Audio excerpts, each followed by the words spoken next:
Hello and welcome back to another podcast episode.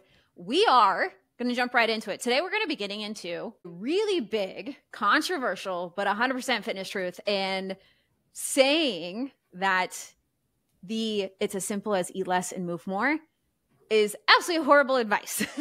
Absolutely horrible advice. Now, first things first, if you're listening to this, I can hear just like keyboards going. No, we are not saying that calorie deficits don't work.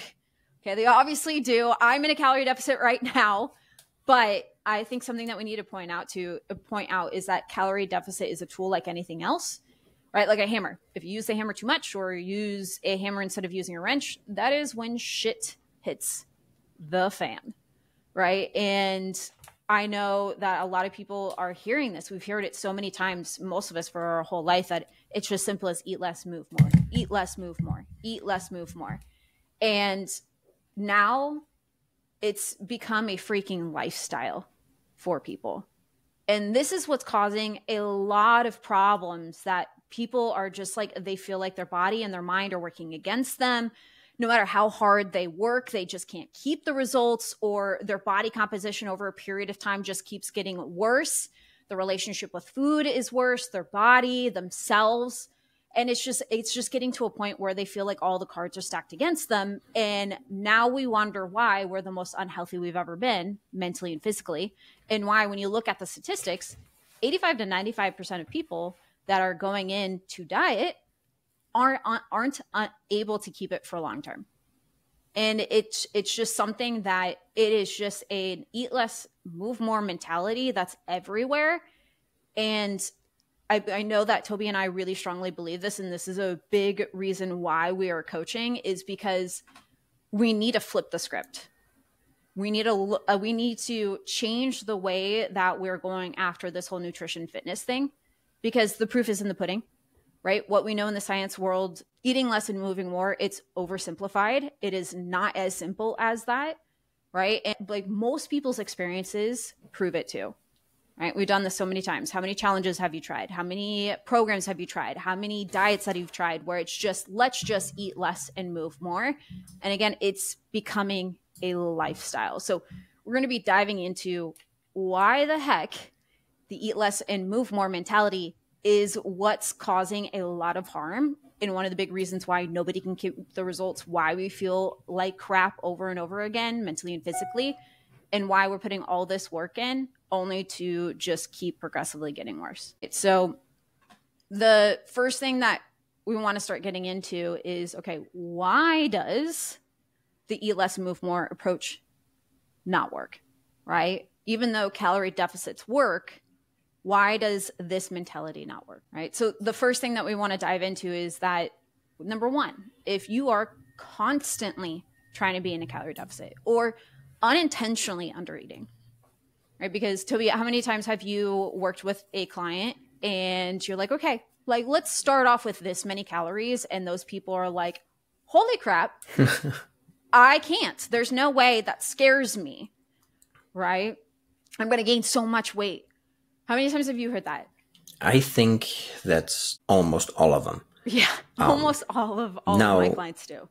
When we are using, and even if we have people that have thought they've been really good, they've been really diligent because they were in a Facebook group that does free macros that they send people, or we're using an app that gives you, I think the First Form app actually connects you with somebody that gives you like macros to follow. Oh yeah. And didn't we have like a client from there too? Yes. And the device is always eat less, eat less, eat less, eat less. Everything. And it gets your body stuck at a certain point, because if the answer is always to eat less, right? Think of it as a block of cheese. And whenever you are running out of cheese on your plate, you are trying to scrape off more cheese. Mm-hmm. And eventually you're going to run out of cheese to scrape off of, or you're doing it at the risk of scraping into your fingers because the block of cheese is so small. Yeah. Right? There's only so much you can take away. It's if I'm already only eating 1,100 calories per day and I am a mom of 3. I have to run the household. I have to run errands. All of my 3 kids are, the one is in hockey, the other one is in baseball, and the next one is in gymnastics, right? All I'm doing is I'm constantly running around. And now my favorite influencers are telling me I should be lifting weights, and now I should be eating only ice cubes because everything else in my body is intolerant. There's only so much I can do until I'm feeling like that this is just not meant for me. Yeah. And well, here's the thing is that there's so many people that don't even realize that. They just keep thinking that they're failing. I remember when I was really little, like I used to watch my mom do all these diets, Jenny Craig, Weight Watchers, all these different things. And all they told them to do is just always eat in a calorie deficit, try to burn more calories. Nobody ever talks about how to properly nourish your body. Nobody ever has the conversation that your body, like calories are more, or like your food is more than calories. It's literally nourishment in our body. So all we're doing is conditioning ourselves that this is the way. This is the only way. This is all I know. But all of a sudden, more and more I do it, the worse and worse I feel, both mentally and physically, my relationship with food and everything. And then it gets to a point where like, I don't know any other way. So I must be the failure. I can't do this. Why even try? And then we just are just like, this is just us. This is just me. I don't have energy. I have a bad relationship with food. And we have these like self-limiting beliefs that just trap us into this. It's just a cycle. And I've been there and it absolutely sucks, right? Like I remember the first time I had somebody actually sit down and talk to me and be like, hey, this is how many calories you should be eating. Majority of the time, I shat my pants. I was like, there's no way I can eat above 2,000 calories. There's no way. I would get so fat. I like all the different things. And now every single day I'm eating like what? Like, well, right now I'm in a calorie deficit. Right. But it's like 2,300. Yeah. Unless I'm like, like training for a race or something like that and doing a more of hybrid training, then I eat like a linebacker. I eat so much food when I do that. But yeah, and it's awesome to be able to eat more calories because you can actually live your life. But when you are like, just think about it this way, guys. When you are chronically under eating, right? Eat less and move more. Or you're conditioned to think that I'm just this person that can't eat that many calories. Or some people are stressed and busy and they forget to eat or they don't have an appetite. Well, now you are chronically under eating over a period of time. Okay.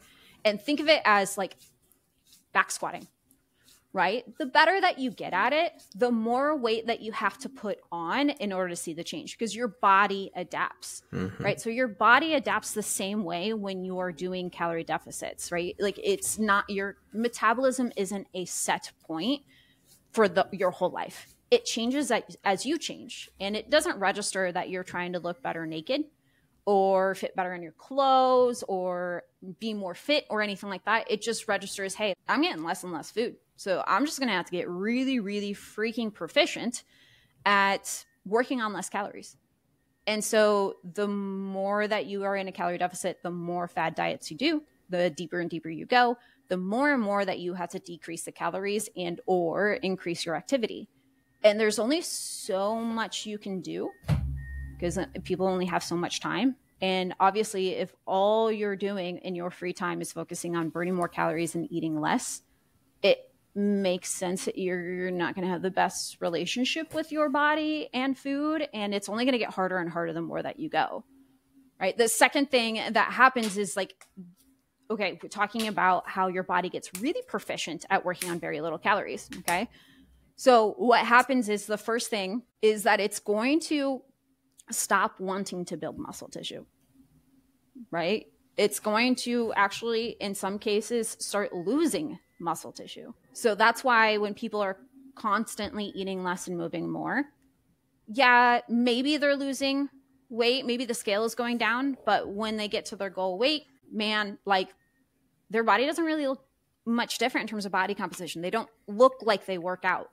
They look just smaller. Like body composition is not great, right? And the less and less muscle that you have, the slower and slower your metabolism is. And that just adds fuel to the fire of I need to keep eating less and less and less because my body is naturally burning less and less calories, right? Another thing is Tobi, how many times have you worked with somebody where they are somebody who is the chronic yo-yo dieter, under eats, maybe forgets to eat, And mentally and physically, they're just not healthy. Again, I think that's most people, right, that we work with. I think the easiest analogy to use is a bank account. If you are not having a ton of money in your bank account, you will naturally try to avoid unnecessary spending.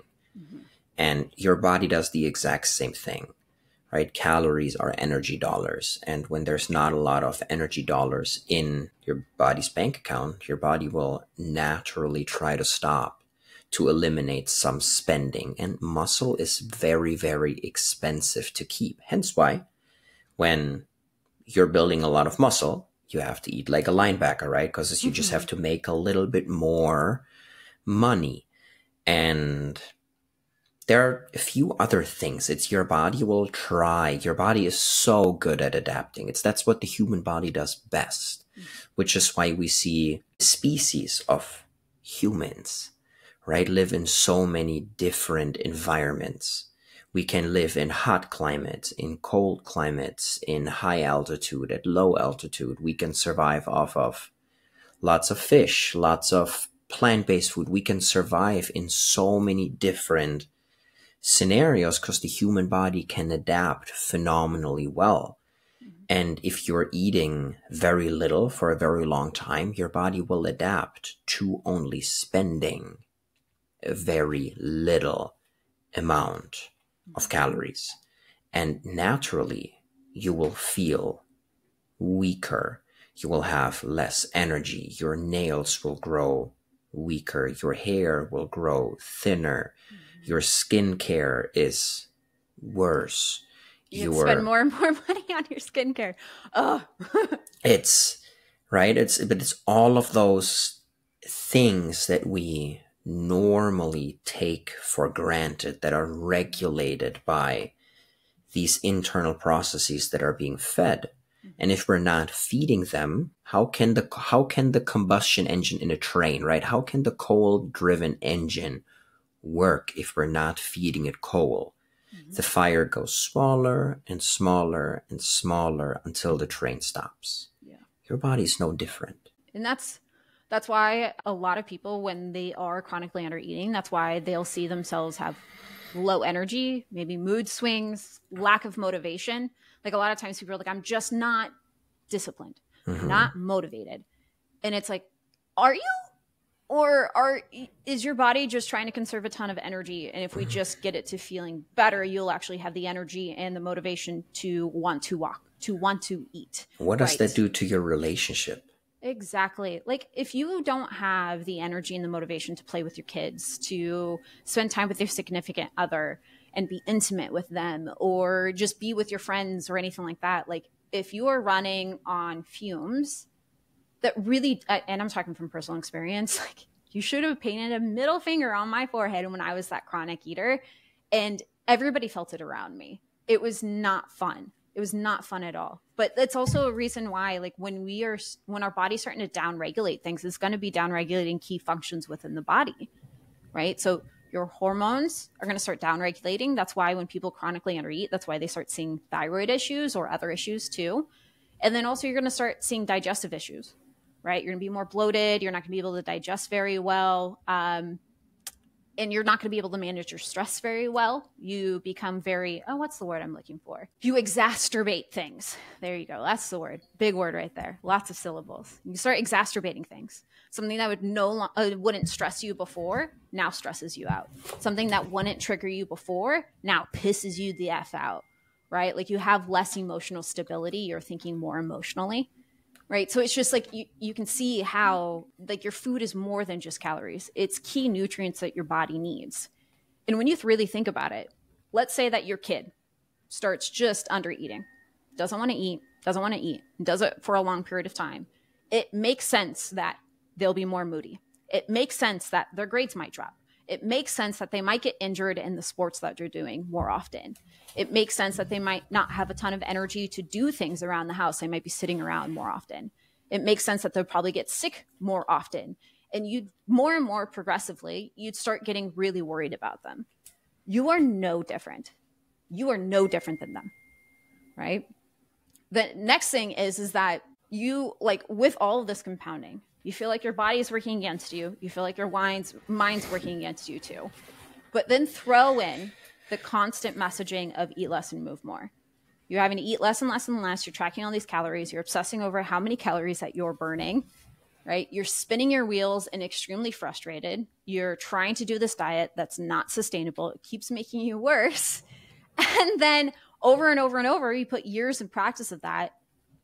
It makes sense that you're going to have a horrible relationship with food, and you're going to have some really bad habits that you're going to have to break that's causing this self-sabotaging like cycle that you're stuck in, right? Like extreme diets that you're doing, you're going to feel like you have to be 100% perfect 24/7 to get extreme results within, like, let's say 30 days, or seeing how many pounds Jenny lost because she practically starved herself in this previous diet. And so now you have this all or nothing thinking where you make one mistake and now you throw it in the toilet.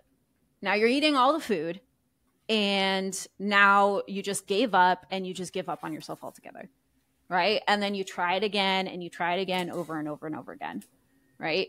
Anybody tracking their calories and eating like 1,200 calories every single day and trying to burn as many calories and obsessing with that would also have a poor relationship with food, their weight on their scale, with their body. Like it's just honestly, it's just stacking up the cards the more and more you do it, and making it significantly harder for your body to make the change, but also for you to be able to believe in yourself and be in the right mind space to be able to succeed long-term.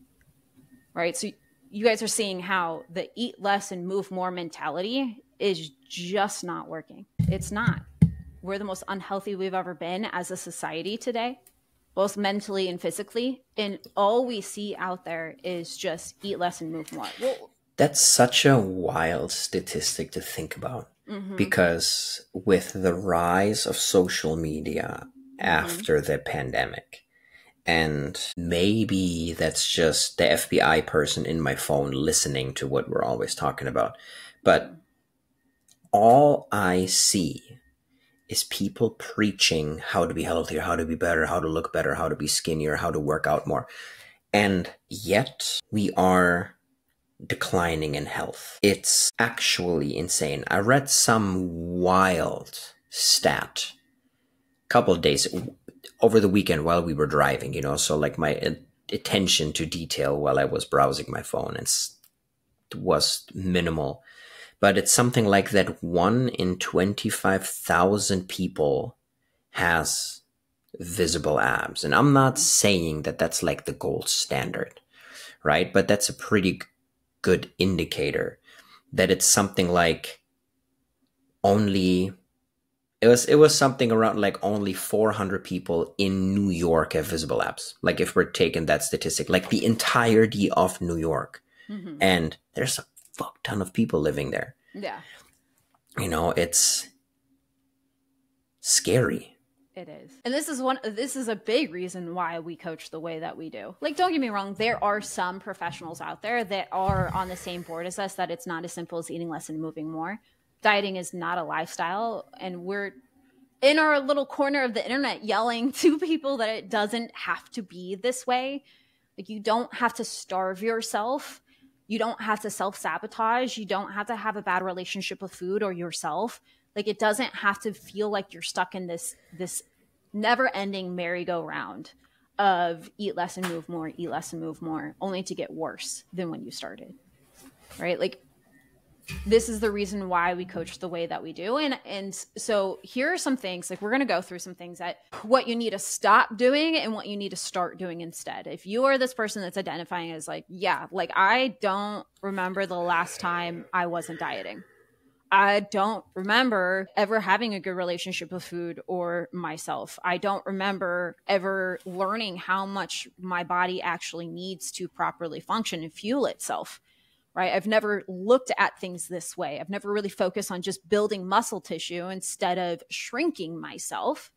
Right? These are the things we want you to stop doing, and what we want you to start doing to help you get out of this whole toxic diet culture, like yo-yo dieting merry-go-round, and finally becoming the person that like honestly looks like they work out, looks like the hard work that they're putting into the kitchen and the gym, without starving yourself, without sacrificing your mental or physical health, without sacrificing making memories and living your life to the fullest. Okay. So the first one is, we want you to stop using extreme tactics, right? Stop using the extreme diets. Stop using the, like, I don't know how many, like, just like, let's get you straight into a calorie deficit. Like, here's a red flag. If you jump into a diet or a program and they don't ask you or try to figure out what is your maintenance calories, which if you've been listening a lot, we've talked about this a lot. If they don't start with at least acknowledging your maintenance calories and or helping you find it, huge red flag. If they just drop you in a calorie deficit with no information whatsoever, run away. Okay, there you go. Have that in your back pocket from now on. That'll help you figure out what is going to be helpful and what is not going to be helpful, right? And what we're going to suggest you do is start focusing on sustainability, right? Yes, it is going to be slower than what you did before, but yes, you'd see results really, really fast, but then you gain it back a lot of times and then some. So all you're doing is going back and forth, back and forth, back and forth. You're staying the same over a year's time frame, and you're doing all this work and getting progressively worse and worse and worse. So zoom out and think, if I take a little bit more time to do this sustainably, you're going to get better results. You're going to actually look like you work out. You're not going to have to starve yourself while doing it. And you're actually going to be able to live your life and increase your chances of keeping it significantly. So is it slower or is it significantly faster than the things that you've been doing if you accumulated how many times you've attempted thus far, right? So stop doing extreme challenges, trying to lose as much weight as possible in a very short period of time. Stop doing these drastic challenges or diets that make you cut out things or freaking juice cleanses or anything like that. Like, a good rule of thumb that we like to use is, whatever method that you're going to be using, you want to confidently know that this is going to be a sustainable tool for you for the rest of your life.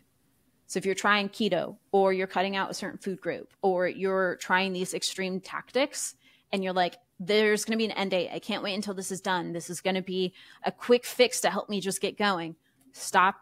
Hold your voices. Don't use it. Unless you've been given medical reason to do it.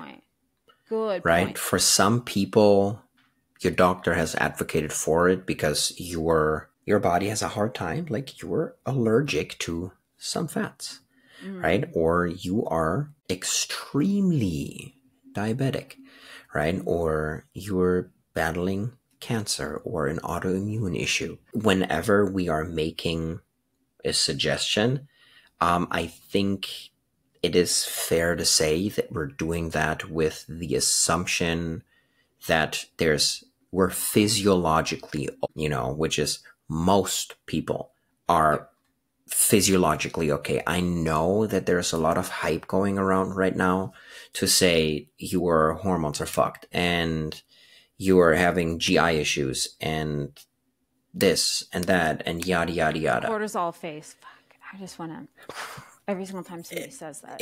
We're blaming a symptom rather than an underlying issue. Yeah. Right? It's like the things that you have been ignoring have led to you dealing with the shit that you're dealing with now, which means when we're focusing on the things you've been ignoring, more than likely are a lot of these things that you're dealing with now going to take care of itself, right? You don't have to start injecting yourself with pellets and take hormones from a it's quick fixes. Yeah, it's quick fixes. Like, we're not addressing the root cause. That's why, like, the sustainability part, right? Most people that are doing those tactics that you're talking about, where there's no business in it, is you can only do it for so long for most people. Most people will run out of money. They don't want to do it for a long period of time. Well, if you see results while you're using those things, you more than likely need to keep going with those things unless you're actually addressing the root cause to it. Right. And the next thing is, stop using cookie cutter programs or meal plans or what Jenny is doing or CrossFit Chad is doing or your friend down the street, Susan, is doing, and start doing what is right for you especially if you want this to be sustainable. The thing is that fitness, it can be a little bit more generalized. You can do a fairly decent program. Like we have programs that a lot of our clients use that's really, really great. Yeah, we might need a little bit tweaks here and there with equipment or if they have injuries or limitations. But for the most part, a fitness program can help a wide array of people. But when it comes to nutrition and lifestyle changes, we have to get personalized. We have to. Your body is completely different, just like Tobi was pointing out before, which was beautiful, is that like there's always exceptions to the rule. Everybody's body is different. You won't do what your significant other does. What Susan did down the street that lost 20 pounds won't work for you because your body's different. Your lifestyle is different. Your goals are different. Your non-negotiables in life are different. How you want to live your life, that's all different. And you eat every day. Those habits, your lifestyle, that happens 24 hours of the day. The gym is only about, for most people, 20 minutes to an hour and 15. Some people more, to each their own. I don't like being in the gym more than an hour if I don't have to. Ooh, I get something that I call gym anxiety, where I've been there forever and now I'm checking my time and now it's like, fuck. I've wasted so much time here. It's like exactly. the rest of my day is now so much more hectic. Yeah. Right. So you spend very, very little time in the gym or your workouts. The problem is the rest of the 24 hours. And so that requires more you taking a step back and learning what works best for you. So that's the next thing, is stop using those drastic templates or cookie cutter programs and take a step back and actually learn what works best for you. So that way you can actually keep it and you get the best results, right? The next thing is going to be stop treating your life like a constant diet and start learning how to properly fuel your body. How many calories does your body need to eat majority of the time just to function properly?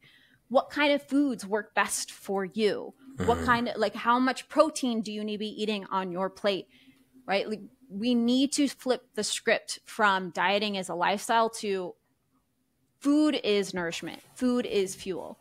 Every once in a while, I can, let's say, go in a calorie deficit to lose fat, but your maintenance calories is AKA the food that you should be eating majority of the time. And if you're listening to this, you've never heard of maintenance calories and don't even know what that is, right there shows you that you might be that person that has been chronically undereating, potentially, right? You might want to look into that, right? And the next thing is going to be stop viewing your food as just working out for burning calories, right? We're always trying to eat less and move more to burn more calories. What we need to do is start working out to feel great, build muscle, and even, crazy thought, get stronger. Go after cool things like a pull-up or a push-up or a new PR back squat, right? We're so wrapped up with how we look, the weight on the scale, how many calories that we burn, that we're missing out on so many different benefits from strength training or learning how to work out for our goals, right? Which, by the way, if you want to look like you work out, it requires more muscle mass than you think. It also helps, the more muscle that you have on your body, it also helps with how high your metabolism is. It also helps with, there's ungodly amounts of health benefits towards building more muscle tissue. If you are somebody that's been chronically undereating, you're more than likely not been building muscle tissue, or you've been losing a lot of muscle tissue that you have been working really hard for, right? And we need to flip the script to let's build muscle tissue more. Let's maintain muscle tissue, but also let's stop trying to burn calories and let's enjoy our time in there. Let's get stronger. Let's PRs, use my fitness to live my life, right? I put this over top of my head so I can pick up my kids. I always joke about this in the classes that I coach, is that like, hey guys, we are going to put this over top of our head and I want you to practice completely locking it out and doing it well, because you best bet I want you to be that 80-year-old on the plane where somebody's like, oh, sir or ma'am, let me help you with that suitcase. And you're like, bitch, no. And you pick it up and you put it over top of your head because you still have that ability. And then you grab their suitcase. That's right. And then you show them that you do CrossFit and you single arm suitcase squat snatch that bitch. you know, you do something like absolutely ridiculous. It's like, no, but it's, no, I make the same analogies where it's like, there's this commercial and I forgot who the commercial is by, but it's for a year. The neighbors and the parents see grandpa doing weird shit through the window, and they see just a silhouette, and all you see when you, like, they see the silhouette and they judge it and they make these weird judgy faces. And then you see on the inside of the barn or the window where grandpa's working out.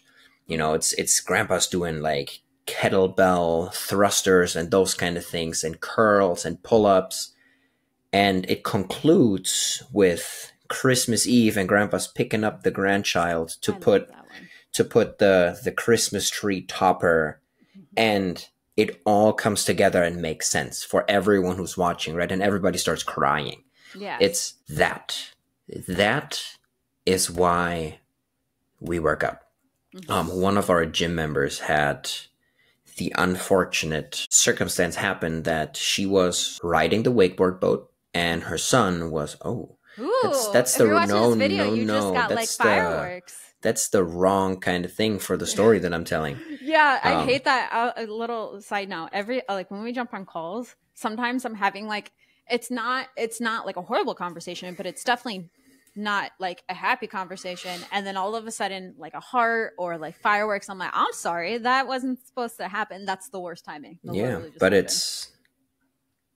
Her son broke his leg while wakeboarding, right? So now he's in the water with the board still in the water with the vest on, and well, how are we going to get him out of the water? And she pulled him out, and the neighbor was like, how did you do that? Because he was over 200 pounds. And she was like, it's because I fucking deadlift. Yeah. It's damn straight. Yeah. That's why we work out, you know, so that it's trying hard in the gym is hard. Yes.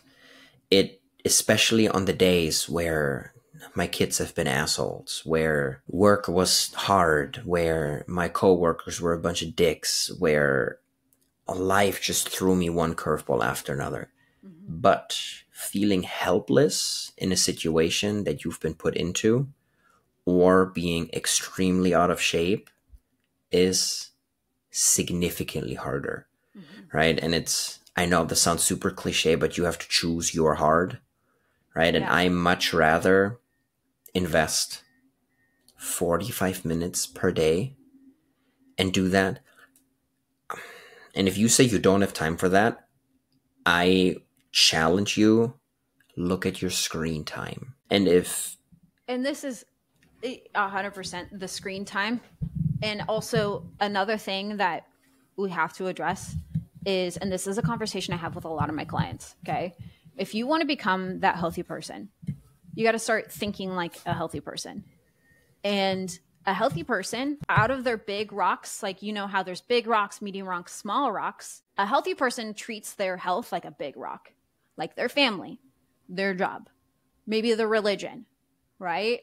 All these different big rocks. We're not here to tell you what you should be prioritizing, but if you want to be the healthy person, you need to act like a healthy person. You need to prioritize your health and move things around. If you say that you want to be a healthy person, you say that you prioritize your health, but you treat it like a medium or small rock. Yes, there are times in life that we need to kind of shift things, and it's okay, but you need to have a hard conversation with yourself, right? I hope people say that their health is a huge priority for them, as well as, let's say, the house over top of their head, their job so they can pay their bills, their family, their significant other, because it impacts everything in your life. But you got to take a look at yourself and really check your priorities, right? If you want to be that healthy person, are you treating it like a small rock or a medium rock, or are you treating it like a big rock? If you're not treating it like a big rock and that kind of stings, make time for it. Shift things around, no matter how small, even if it's just starting with 20 minutes a day, even if it's just starting with adding protein to your plate every single time that you eat. Over a period of time, start making that into a big rock. You're going to start seeing the results that you're looking for 100%. Right? And the whole shifting that perspective with the gym also is the next thing, What we need to stop doing is that whole self-sabotage from the mindset that we learn from toxic diet culture of it's as simple as eat less and move more. You need to constantly burn more calories. I'm obsessed with how many calories I'm burning. I'm not working out for life and enjoyment and connection. I'm working out to burn calories. I'm obsessed with the weight on the scale. All or nothing thinking, self-sabotage. You failed so many times, so now no longer do you believe in yourself. You start comparing yourself to other people. Like, it's just trickling down, and we wonder why so many people have such disordered eating patterns and horrible relationship with themselves. We need to flip the script and start actually educating ourselves on how the body works, how the mind works. Relearn how to properly fuel your body and move your body and what it actually takes to see results. Because what you were doing before was not working, right? The way that you talk to yourself, right? You're putting yourself into a box. The way that you view food and working out is not working. Your knowledge and what you think is right is not working. So we need to wipe the slate clean and relearn how to do these things. So that way you can create a very logical relationship, right? A very confident, you can make educated decisions with your nutrition and fitness instead of emotional ones, or keep continuously trying to do what you did in the past, right? We need to relearn how we see food, how we see our body, what we think we need to be doing in order to see results. Right? So with these things, we do have to acknowledge that this does challenge a lot of people. Wait, I have to eat more? I shouldn't be trying to focus on burning calories all the time. I have been possibly self-sabotaging through what I've learned through diet culture. Like, it really pushes people's mental capacity. I know it did for me. When I first heard that I had to start eating more, like I said before, I pooped my pants. Like, I did not believe it. It took some time to get out of my own way and actually start learning about what it takes. But I guarantee you guys, it is 100% possible to become that person that doesn't have to obsess over how many calories that you're burning. You don't have to starve yourself. You can actually look like you work out without having to spend ungodly amounts of hours in the gym or in the kitchen. Like, it is possible.